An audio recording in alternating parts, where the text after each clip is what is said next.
صبح اٹھتے ہی بچوں کو موبائل فون نہ دیں، یہ بچوں کی قدرتی صلاحیتوں کو کم کر سکتا ہے۔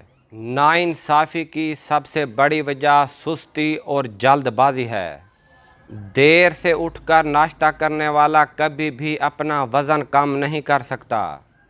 اپنے رازوں کے بارے میں اس پر بھروسہ مت کریں جو اکیلا ہونے پر آپ کے کاغذات دیکھتا ہے۔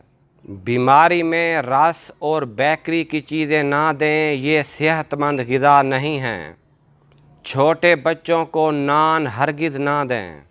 جوان لڑکیاں نوڈلز ہرگز استعمال نہ کریں، ورنہ اس کے مسلسل استعمال سے آپ کی ماہواری پر اثر پڑنا شروع ہو جائے گا اور اس کے بعد چہرے پر بال آنا شروع ہو جائیں گے۔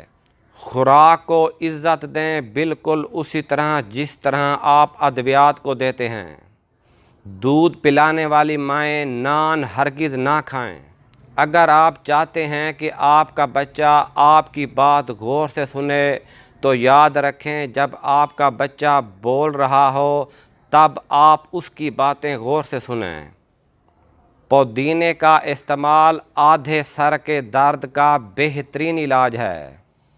روزانہ باقاعدگی سے 40 دن تک انار کا جوس پئیں، بلڈ پریشر اور کولیسٹرول سے تحفظ پائیں۔